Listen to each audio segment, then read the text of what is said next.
आज के इस लेक्चर में जनरल के क्वेश्चंस की प्रैक्टिस हम करेंगे और उसके साथ ये बात मैंने आपको पिछले लेक्चर में बताई थी कि अब जनरल आप लोग खुद बनाएंगे, खाली इसकी हम यहाँ पे प्रैक्टिस कर रहे हैं।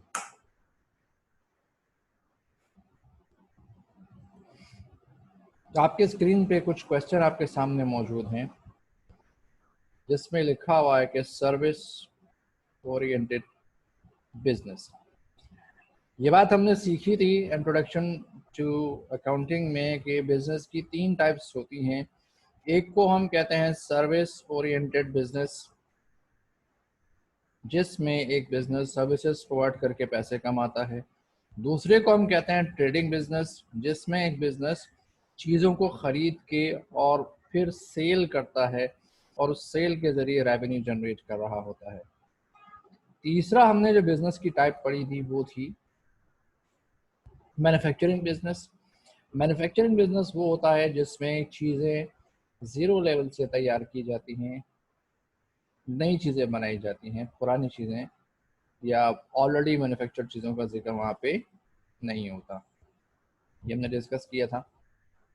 अच्छा, अब आज हम जो प्रैक्टिस करने जा रहे हैं या जो चीज़ सीखने जा रहे हैं उसका ताल्लुक है सर्विस ओरिएंटेड बिजनेस, यानी एक ऐसा बिजनेस जो खिदमात फराहम करके और पैसे कमाता है, जिसकी मिसाल मैंने आपको दी थी, शायद अगर याद हो, एक टेलरिंग शॉप, एक कारपेंटर की शॉप, ठीक है, ये मैन्युफैक्चर हो गया, या बैंकिंग की सर्विसेज, प्रिंटिंग की सर्विसेज, इंटरनेट की सर्विसेज, इलेक्ट्रिसिटी सर्विसेज, ये तमाम के तमाम सर्विस ओरिएंटेड बिजनेसेस कहलाते हैं। ठीक है, इनको हमने अच्छी तरह डिस्कस कर लिया था। आज हम इनके क्वेश्चंस की प्रैक्टिस करने जाएंगे। क्वेश्चंस की प्रैक्टिस पे जाने से पहले एक चीज़ बेटा मैं आपको अच्छी तरह बता दूं कि आपको अपना पिछला लेक्चर अच्छी तरह ज़हन नशीन होना चाहिए। आपने पिछले लेक्चर में क्या पढ़ा था? जर्नल एंट्रीज पढ़ी थी। उससे पहले आपने पढ़ा था एनालिसिस ऑफ ट्रांजैक्शन, आपने ट्रांजैक्शन को एनालाइज करना सीखा था। तो पिछले तमाम लेक्चर्स अगर आपके जहन में मौजूद हैं तो ये वाला चैप्टर इंशाल्लाह आपको बहुत आसान लगेगा, मुश्किल नहीं लगेगा ये टॉपिक जो है, बिकॉज हमने जो कुछ पढ़ा है ये उसी की एप्लीकेशन है। ये कोई नई चीज़ हम यहाँ पे आज नहीं सीख रहे। हाँ, मैं आपकी ये हेल्प करूंगा कि मैं आपको ये बता दूंगा कि ट्रांजैक्शन में डेबिट और क्रेडिट किसको करना है। आप जैसे मिसाल के तौर पे आपके सामने ट्रांजैक्शन लिखी हुई है, mister Naveed the consultant provided the following details for his business. Number 1, March 1 started business with a cash investment of 1,50,000। अब आप देखिए, जब आप इसको सॉल्व करने जाएंगे तो अब आप देखें, एनालाइज करें, ओनर हमारे बिजनेस को कैश दे रहा है। सबसे पहला काम आपने एनालिसिस करना अपने दिमाग में। एक ओनर हमारे बिजनेस को कैश दे रहा है कैश हमारा एसेट है, हमारे बिजनेस में वो इंक्रीज हो रहा है। तो rules of debit and credit हमें ये सिखाते हैं कि increase in assets is recorded by debit. गोया कि हमें कैश को यहाँ पे क्या करना है? डेबिट करना है। मैं इसको शॉर्ट फॉर्म में डीआर लिखता हूँ। डीआर का मतलब डेबिट रिकॉर्ड। ठीक है, तो कैश हमारे बिजनेस का एसेट है, हमारे बिजनेस को मिला, इंक्रीज हुआ, उसको हम डेबिट करेंगे as per the rules of debit and credit. Second चीज, ये कैश आया कहां से? ये कैश ओनर ने दिया, और ओनर अपने बिजनेस में जो इन्वेस्टमेंट करता है उसको हम क्या कहते हैं? कैपिटल कहते हैं। Capital is the share of owner. Capital owner का हिस्सा है, ओनर का शेयर है। जितना एक ओनर अपने बिजनेस में इन्वेस्टमेंट करता है, तो ये बात हमने सीखी थी कि जितनी वो इन्वेस्टमेंट करेगा उतना उसका शेयर, उतना उसका कैपिटल इंक्रीज होगा। तो इंक्रीज इन कैपिटल is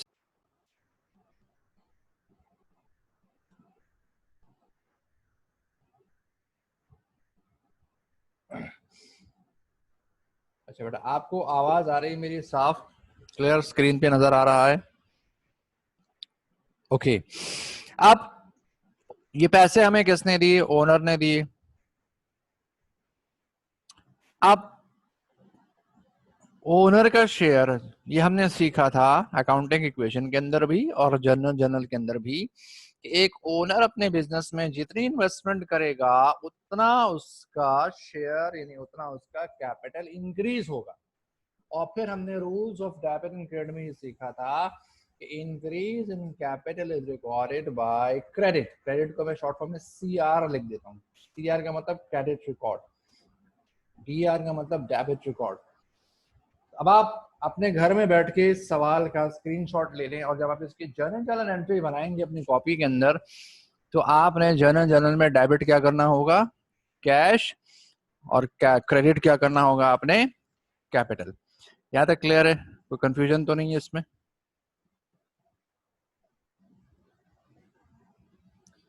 अच्छा जी, आगे चलते हैं। मार्च 1 को एक और ट्रांजैक्शन हुई। इसमें लिखा हुआ कि deposited cash into bank.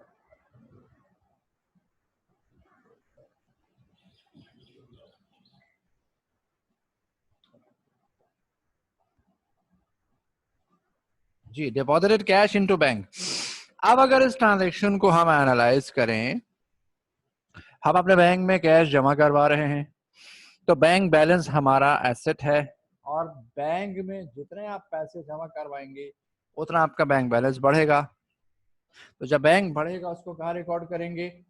Debit side पे डेबिट रिकॉर्ड आ जाएगा। क्लियर है? दूसरी चीज, हमने बैंक में क्या डिपॉजिट किया? कैश। कैश हमारा एसेट है, वो हमने बैंक में जमा करवा दिया, तो कैश हमारे पास से डिक्रीज हो गया।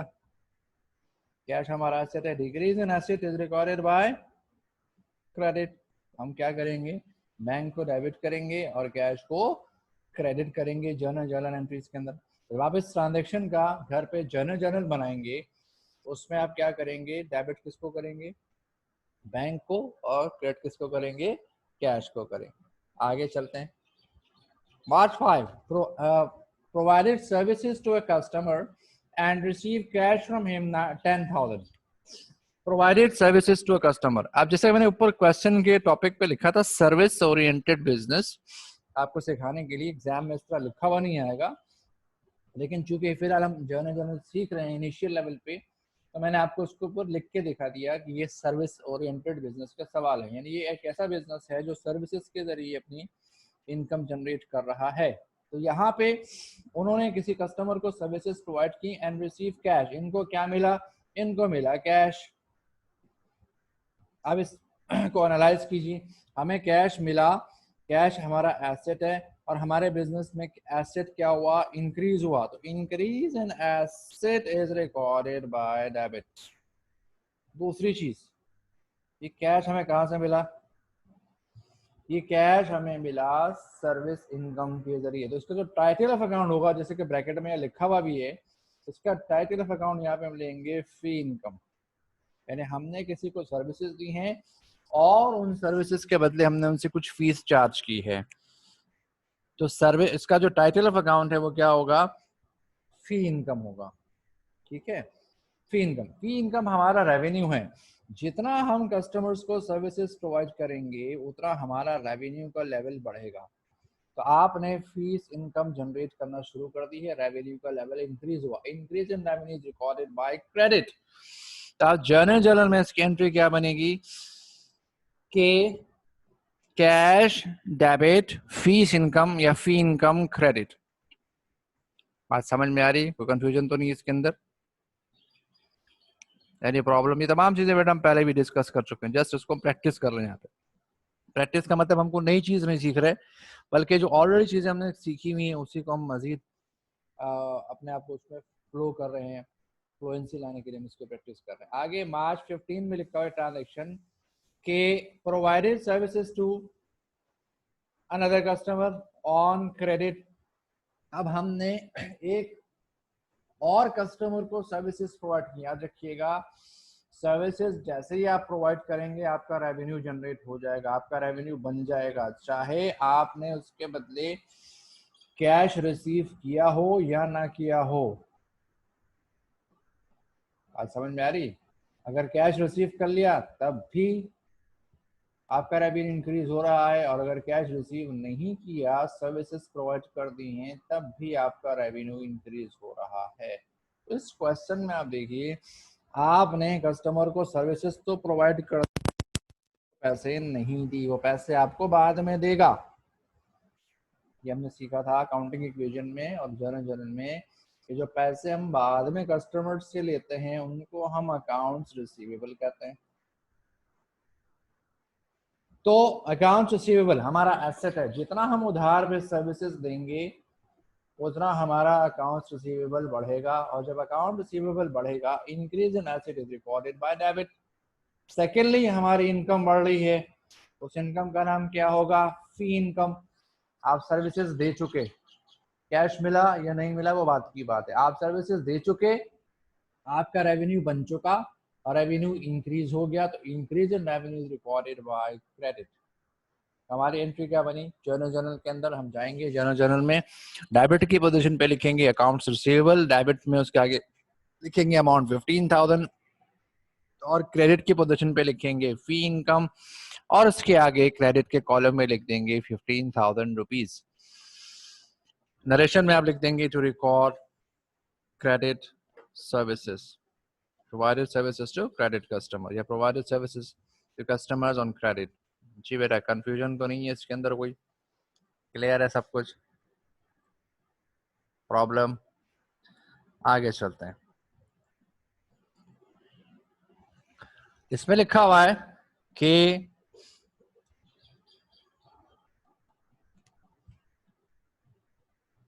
अगली ट्रांजैक्शन 10 मिनट बाद आइएगा, ठीक है? हाँ, अब अगले ट्रांजैक्शन में लिखा हुआ है भाई कि receive cash from customer as advance for the services to be rendered. Rendered का मतलब मैंने समझाया था, प्रोवाइड करना होता है। तो for the services to be rendered on April, in April, अप्रैल के महीने में, अगले महीने आपने उसको सर्विसेज देनी है, लेकिन उसने अभी से आपको कैश दे दिया, कैश आपको मिल गया।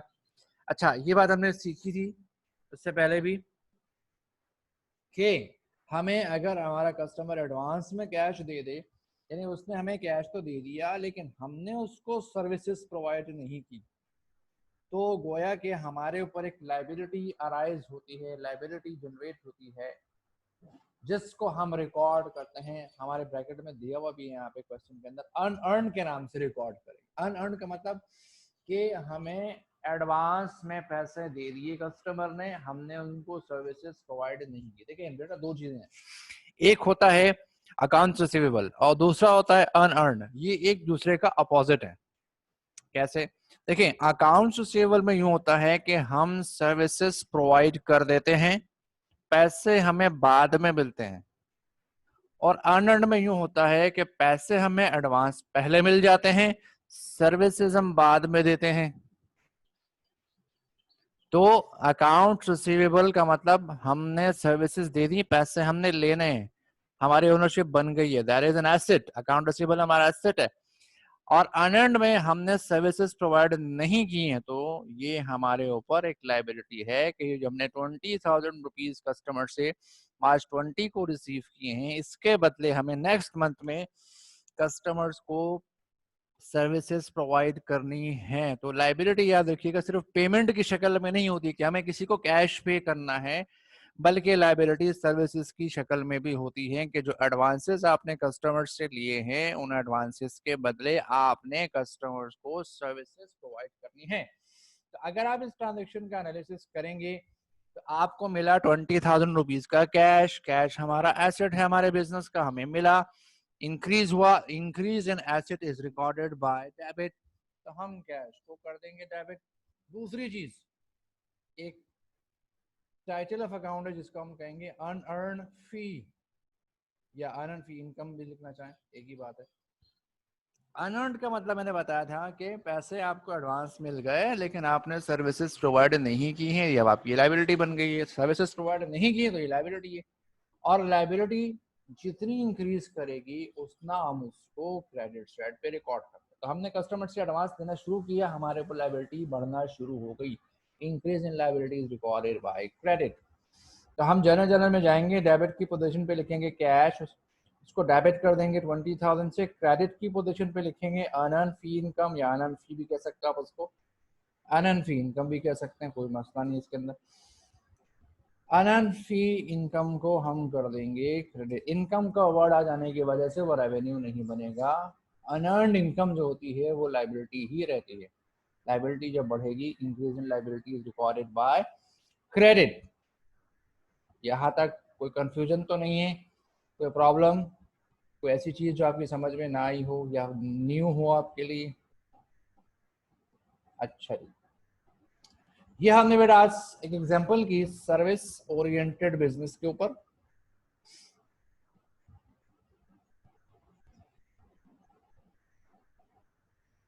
एक और एग्जांपल की तरफ चलते हैं।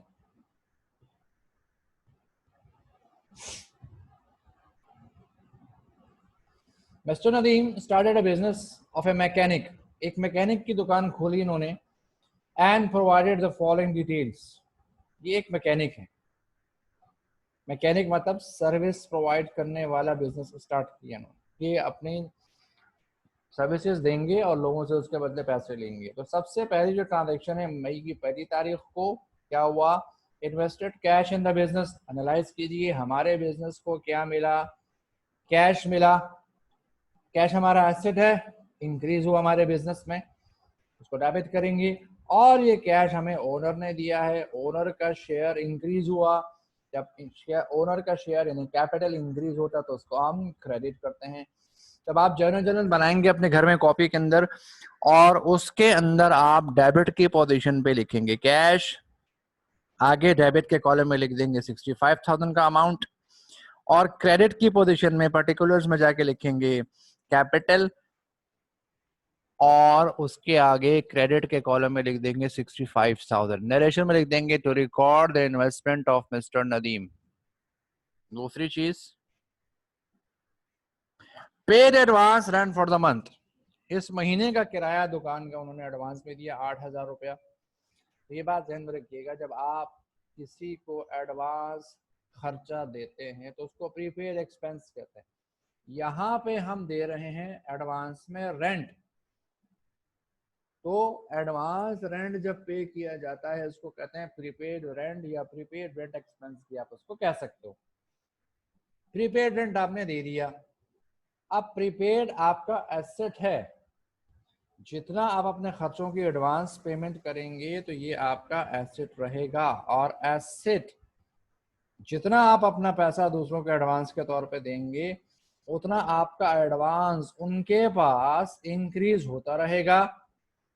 Increase in asset is recorded by debit. और दूसरी चीज के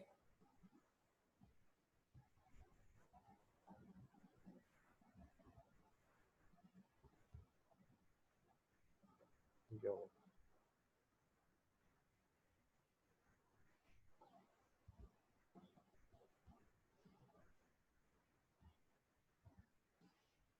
आपको आवाज आ रही है? स्क्रीन पे क्वेश्चन नजर आ रहा है साफ? अच्छा, दूसरी चीज, अब क्या हो रहा है? प्रीपेड रेंट आपका इंक्रीज हो रहा है, वो डेबिट हो गया। दूसरी चीज हमारे पास है कैश। कैश हमारा क्या है? एसेट है, हम उसकी पेमेंट कर रहे हैं। कैश को जब हम पे कर रहे हैं तो कैश हमारे पास से क्या हो रहा है? डिक्रीज हो रहा है। और decrease in asset is recorded by credit.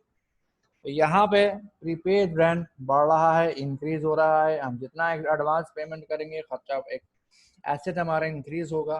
खर्चों की एडवांस पेमेंट हमारा प्रीपेड होती है, प्रीपेड बाय नेचर हमारा एसेट होता है। जितना हम एडवांस पेमेंट करेंगे उतना प्रीपेड हमारा बढ़ता रहेगा। और कैश हमारे पास से जा रहा है, हम उसकी पेमेंट कर रहे हैं, तो कैश यहाँ पे डिक्रीज हो रहा है। Decrease in asset is recorded by credit. Entry क्या बनी? Prepaid rent debit cash credit. अब आप जर्नल में जाएंगे, पर्टिकुलर्स के कॉलम में डेबिट की पोजीशन पे लिखेंगे प्रीपेड, क्रेडिट की पोजीशन पे लिखेंगे कैश, डेबिट के आगे लिखेंगे प्रीपेड के आगे लिखेंगे डेबिट के कॉलम में 8,000 रुपया, और कैश के आगे क्रेडिट के कॉलम में लिखेंगे 8,000। ये आपकी एक एंट्री बन जाएगी। नरेशन में लिखेंगे to record advance payment of rent. जी बेटा, यहाँ तक क्लियर है? कोई कंफ्यूजन तो नहीं है? Any problem?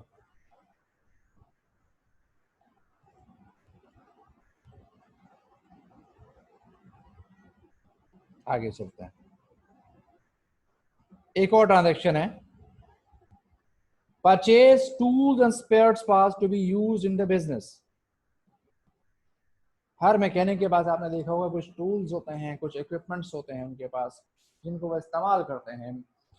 ठीक है, तो जिस चीज को हम खुद यूज करते हैं अपने बिजनेस के अंदर, उसको हम एज एन एसेट रिकॉर्ड करते हैं, याद रखिएगा। और अगर हम वो चीज इस नीयत से खरीदते हैं कि दूसरों को बेचेंगे, तो फिर हम उसको as a merchandise, as an expense record करते हैं परचेज करते वक्त, राइट। तो यहाँ पे टूल्स और स्पेयर पार्ट्स हम खरीद रहे हैं, किस लिए खरीद रहे हैं? भाई मैकेनिक को जो है जरूरत पड़ती है इन चीजों की, तो ये चीजें क्या कहलाएंगी? ये उसका एसेट होंगी।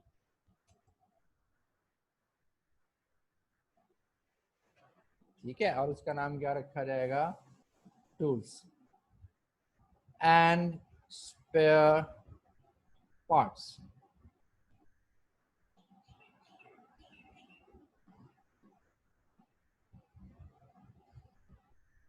ये हमारा एसेट है, जितना हम ये खरीदेंगे उतना ये हमारे पास इंक्रीज होगा। Increase in asset is recorded by debit. उसके बाद हमने इसको कैश पे खरीदा, लाजमी सी बात है, इस तरह की चीजें कैश पे खरीदी जाती हैं। तो कैश हमने पे किया होगा इनको खरीदने में, कैश हमारा एसेट है, डिक्रीज हो रहा है हमारे पास से, और decrease in asset is recorded by credit. हमारी एंट्री क्या बनी जर्नल के हिसाब से कि टूल्स एंड स्पेयर पार्ट्स को हमने डेबिट करना है, कैश को हमें क्रेडिट करना है। हम जर्नल में जाएंगे, पर्टिकुलर्स के कॉलम में लिखेंगे टूल्स एंड स्पेयर पार्ट्स, और क्रेडिट की पोजीशन पे लिखेंगे कैश। ठीक है, टूल्स एंड स्पेयर पार्ट्स के आगे डेबिट के कॉलम में लिखेंगे 15,000, और कैश के आगे क्रेडिट के कॉलम में लिखेंगे 15,000। नरेशन में लिखेंगे to record purchase of spare parts on cash.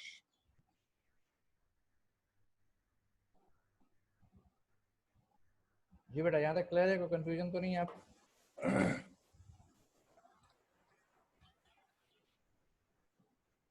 आगे चलते हैं। मे 14 की ट्रांजैक्शन है हमारे पास। Receive cash 5,000 for the day against various services provided to customer. Receive cash, सबसे पहली बात कि आपके बिजनेस को क्या मिला? कैश मिला कस्टमर्स की तरफ से। कैश हमारा एसेट है, हमारे बिजनेस को मिला। कैश हमारे पास क्या हुआ? इंक्रीज हुआ। और रूल्स ये कहते हैं increase in the asset is recorded by debit. ठीक है जी। दूसरी चीज, ये पैसे हमें कस्टमर्स ने दिए, हमने कस्टमर्स को सर्विसेज प्रोवाइड की हैं, और उस सर्विसेज के बदले हमें कैश मिला। तो कस्टमर को सर्विसेज प्रोवाइड करना हमारी रेवेन्यू है, जिसको हमने नाम देना है यहाँ पे क्वेश्चन में मेंशन भी आपको, रिपेयर इनकम। अब जितनी ज्यादा आप सर्विसेज देंगे कस्टमर्स को, उतना आपका रेवेन्यू इंक्रीज करेगा। रेवेन्यू का नाम क्या हुआ यहाँ पे? Repair income. ठीक है, ज्यादा सर्विसेज देंगे तो रेवेन्यू आपका बढ़ेगा। Increase in revenue is recorded by credit. आपकी जर्नल के हिसाब से एंट्री क्या बनी? कैश को डेबिट करना है और रिपेयर इनकम को आपने क्रेडिट करना है। आप जाएंगे जर्नल के अंदर, पर्टिकुलर के कॉलम में लिखेंगे डेबिट की पोजीशन पे कैश को, और उसके आगे डेबिट के कॉलम में लिखेंगे 5,000, और पर्टिकुलर्स में क्रेडिट की पोजीशन पे हम लिखेंगे रिपेयर इनकम, और उसके आगे क्रेडिट के कॉलम में लिख देंगे 5,000। ठीक है बेटा, कोई कंफ्यूजन तो नहीं है इसमें। आगे आगे ट्रांजैक्शन आ रही है, पेड फोर्टनाइटली सैलरीज। अच्छा, फोर्टनाइटली का मतलब क्या होता है? देखें, एक चीज होती है वीक और एक होती है मंथ। ये आपने सुना होगा कि वीक का मतलब 7 डेज, मंथ आपने सुना होगा कि मंथ का मतलब 30 डेज। कैलेंडर में 28 डेज भी हो सकते हैं फेब के हिसाब से, 31 भी हो सकते हैं, लेकिन नॉर्मली मंथ का मतलब होता है 30 डेज, वीक का मतलब होता है 7 डेज। अब वीक का डबल या मंथ का हाफ, उसको हम कहते हैं फोर्टनाइट। यानी आसान अल्फाज में यूं कहते हैं कि आधा महीना, 15 डेज। 15 डेज को हम कहते हैं फोर्टनाइट। यानी अगर एक काम आप महीने में 2 दफा करते हैं तो हम उसको यूं कहेंगे कि फोर्टनाइटली ये काम हो रहा है। तो ये मैकेनिक की दुकान पर जो मजदूर काम कर रहे हैं उनको महीने में 2 दफा सैलरी पे की जाती है, यानी कि हर 15 दिन बाद उनको तनख्वाह मिलती है। That is called fortnightly salaries. ठीक है, तो बहरहाल फोर्टनाइटली का मतलब 15 डेज के बाद जो काम किया जाता है।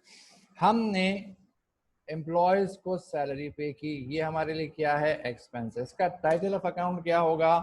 Salaries expense. और जितना आप खर्चा करेंगे उतना आपके एक्सपेंसेस का लेवल बढ़ेगा, और जब एक्सपेंसेस का लेवल बढ़ेगा, increase in expense is recorded by debit as per the rules of debit and credit. Secondly, यहाँ पे वर्ड यूज हुआ है पेड। पेड पेड का मतलब होता है कैश पेमेंट करते हैं। कि पेमेंट मैं आपको पहले बता चुका हूँ 2 तरीकों से होती है, या तो कैश के थ्रू या चेक के थ्रू। जब यहाँ पे चेक का जिक्र नहीं है तो इसका मतलब हमने बैंक के थ्रू पेमेंट नहीं की है, बल्कि उनको कैश दिया। 5,000 रुपए हमने उनको कैश दिया 15 दिन का। ठीक है, तो अंडरस्टूड सी बात है कि यहाँ पे जो दूसरी चीज है पेड का मतलब वो क्या है? कैश। कैश हमारे पास से जा रहा है and decrease in asset is recorded by credit. आगे चलते हैं। कोई कंफ्यूजन तो बेटा नहीं हो रही आपको? इसमें प्रॉब्लम तो नहीं है? ये यूनिक तरह की एक्टिविटीज हैं, इस पर जरा फोकस कीजिएगा। आगे चलते हैं। मे 20 इसमें कह रहे हैं कि enter into a contract with a company, Raju transport company, to provide services for their vehicle at a flat rate of 5,000 per month. देखें, ये मैकेनिक की दुकान है जो नदीम साहब ने खोली है। अब नदीम जो मैकेनिक हैं, उन्होंने, नदीम नाम था ना ऊपर, देखें क्या था, हाँ नदीम, मिस्टर नदीम ने मैकेनिक की दुकान खोली थी। अब इस मैकेनिक के पास एक ट्रांसपोर्ट कंपनी वाले हैं जो कि जिनकी बसें ट्रकें वगैरह चलती होंगी, गाड़ियाँ चलती होंगी, उन्होंने कॉन्ट्रैक्ट कर लिया इनसे कि भाई अगर हमारी गाड़ियों को ज़रूरत पड़ती है मेंटेनेंस की, ट्यूनिंग वगैरह की, तो आप ये मेंटेनेंस प्रोवाइड करेंगे और उसके बदले हम आपको महीने के फ्लैट रेट का मतलब होता है fixed amount. Flat rate means fixed amount. आपको फिक्स महीने के 5,000 मिलेंगे। तो हमारी जितनी भी गाड़ियां खराब होंगी आप उनको ठीक करेंगे या उनकी मेंटेनेंस करेंगे, और उसके बदले में आपको फ्लैट रेट फिक्स अमाउंट देंगे महीने के 5,000 रुपए। तो इस कंपनी ने इनसे लिंक वो कर लिया, क्या कहते हैं, कॉन्ट्रैक्ट कर लिया, एग्रीमेंट कर लिया। ठीक है, एक बात, ये अभी बात हुई है, ये अभी कॉन्ट्रैक्ट हुआ है। ठीक है, अच्छा, ना नदीम साहब ने राजू ट्रांसपोर्ट की अभी कोई गाड़ी ठीक की है, ना राजू ट्रांसपोर्ट ने नदीम को कुछ पैसे दिए। अकाउंटिंग में हम पढ़ते हैं पैसों का लेन देन। अगर ऐसे होता कि नदीम साहब ने राजू ट्रांसपोर्ट वालों की गाड़ियां ठीक कर दी, पैसे बाद में देंगे फॉर एग्जांपल, तो नदीम साहब ने अपनी तरफ से पार्ट प्ले कर दिया, नदीम साहब ने अपनी सर्विसेज प्रोवाइड कर दी, तो नदीम साहब की इनकम बन चुकी होती तो हम उसको रिकॉर्ड कर लेते। लेकिन ना तो नदीम साहब ने उनकी गाड़ियां ठीक की हैं, ना राजू ट्रांसपोर्ट वालों ने उनको पैसे दिए, तो ये ट्रांजैक्शन ही नहीं हुई। इस बात को समझिएगा। ये ट्रांजैक्शन अभी नहीं हुई, वजह कि इसके अंदर पैसे का लेन देन नहीं है, सिर्फ ये तय हुआ है कि 5,000 भी दिए नहीं है, और ये तय हुआ कि आप हमारी गाड़ियों को ठीक करेंगे, लेकिन गाड़ियां भी ठीक नहीं की, तो किसी तरफ से भी पैसे का लेन देन नहीं हुआ। तो जब पैसे का लेन देन नहीं हुआ तो आप इसकी एंट्री बुक्स में रिकॉर्ड नहीं करेंगे। No entry is required. बात समझ में आ रही है? अगर कोई एक पार्टी अपना काम करती, गाड़ियां ठीक करने वाला गाड़ियां ठीक कर देता, तो हम एंट्री बनाते, पैसे भले बाद में मिले, या जिसने गाड़ियां ठीक करवानी वो पैसे दे देता एडवांस में, तो भी हम एंट्री रिकॉर्ड कर देते, लेकिन कहीं किसी तरफ से भी कोई इनिशिएशन नहीं हुई, तो transaction has not taken place, this will not be recorded. बात समझ में आ रही?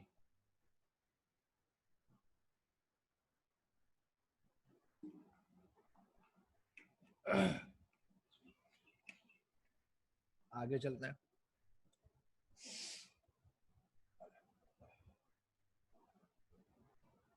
Send a bill to the customer for the repair of his accidental car। एक कस्टमर की गाड़ी का एक्सीडेंट हो गया था, उसको हमने ठीक कर दिया, उसको 7,000 रुपए का बिल भेज दिया। बिल भेज दिए का मतलब हमें पैसे तो नहीं मिले ना, ये पैसे हमने लेने, इसका मतलब है हमने उधार पे उसका काम किया, ये क्या कहलाएगा? Accounts receivable. उधार पे काम किए, कस्टमर से लेने वाले पैसे बढ़ रहे हैं, अकाउंट रिसीवेबल डेबिट हो जाएगा। और दूसरी चीज, आपने उनको खिदमत फराम कर दी, आपकी कमाई का जरिया रिपेयर इनकम है, तो जितना आपका रेवेन्यू बढ़ेगा उतना आप इसको क्या करोगे? क्रेडिट करोगे। तो अकाउंट रिसीवेबल, जो पैसे कस्टमर से लेने वाले हैं वो इंक्रीज हो रहे हैं, वो डेबिट, और रिपेयर इनकम हमारी क्या हो जाएगी? क्रेडिट हो जाएगी। यहाँ तक क्लियर है? कंफ्यूजन तो नहीं है? अच्छा जी, अगली एंट्री, अगेन दोबारा वो एंट्री रिपीट हो गई। पेड फोर्टनाइटली सैलरी, पहले 15 दिन की सैलरी, अब दूसरे वाले 15 दिन की salary, second half of the month, इसको हम सेकेंड फोर्टनाइट कहेंगे। एक्सपेंस हमारा इंक्रीज हो गया, increase in expense recorded by debit, और हमने पे कर दिया, कैश चला गया हमारे पास से, decrease in asset is recorded by credit.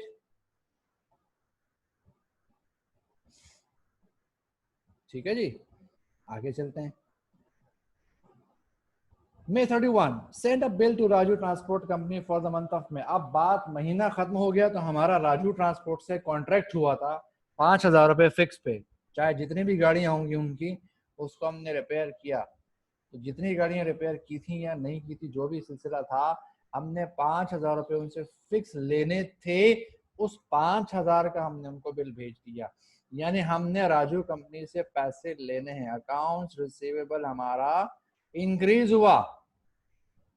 Account receivable asset है, जब बढ़ेगा तो डेबिट, और राजू ट्रांसपोर्ट वालों की हम गाड़ियां ठीक करते हैं, रिपेयर इनकम हमारे रेवेन्यू है, वो क्या हो गया? वो भी इंक्रीज हो गया, वो क्या हो जाएगा? क्रेडिट हो जाएगा।